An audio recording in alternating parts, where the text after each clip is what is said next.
Noong ika-20 ng Agosto, sinabi ng Kapuso host na si Kim Atienza na bukas siya sa isang crossover sa It's Showtime.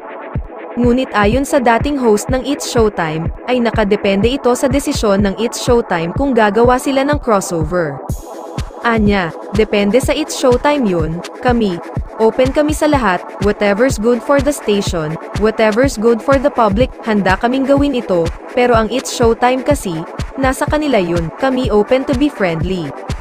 Dumalo rin sa event ang kapwa hosts na sina Pokwang at Jason Gainza, na nagbahagi ng kanilang pananaw sa pagtatrabaho sa isa pang variety program, dagdag pa ng Tick the Clock, host na si Pokwang, para kaming third eye.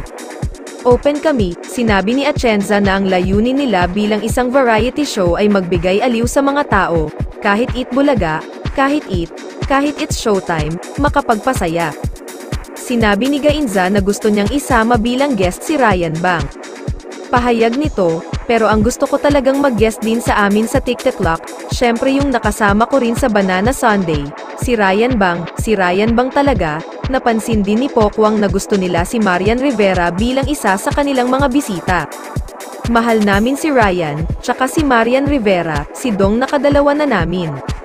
Si Kuya Kim ay dating co-host sa It's Showtime at matagal naging bahagi ng ABS-CBN News and Current Affairs.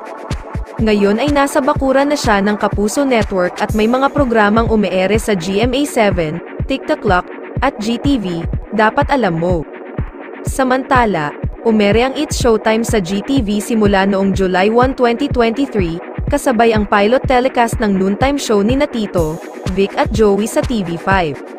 Sa pamamagitan ng Twitter, kinuha ng ilang netizens ang reaksyon ni Kuya Kim ngayong mapapanood na ang dating kinabibilangang noontime show sa GTV. Sabi ng TV host, "I'm happy for them, It's Showtime na will always be family regardless of stations." Bukod kay Kim, ang isa pang former It's Showtime host at former ABS-CBN artist na nakagawa ng programa sa GMA7 ay si Billy Crawford. Simula noong 2022 ay nagkaroon na ng collaboration ang GMA7 at Kapamilya Channel. Nagsimula ang pag-ere ng ABS-CBN movies sa Kapuso Network. Ngayong taon ay sinundan ito ng pagsasama ng Kapamilya at Kapuso artists para sa teleseryeng Unbreak My Heart na umeere rin sa Kapuso Network. Pumirma nga ng kontrata sa GTV ng GMA ang It's Showtime.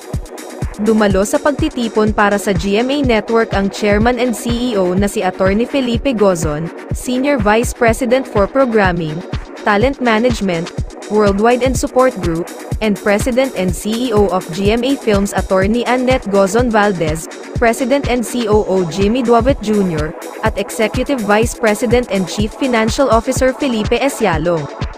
Sa panig ng ABS-CBN, nandoon sina President and CEO Carlo Katigbak, Chairman Mark Lopez, COO for Broadcast Cory Vidanes, at Officer in Charge of Finance Group Paul Piedad. Present din sa contract signing noon ang mga host ng It's Showtime, na sina Vice Ganda, Ann Curtis, Jong Hilario, Kim Chu, Ami Perez, Ogie Alcacid, Jogs Hugueta, Teddy Corpus, Ryan Bang, Ayon Perez, MC, Lassie, Jackie Gonzaga, Shonday Dominguez, at ang direktor na si John Mull.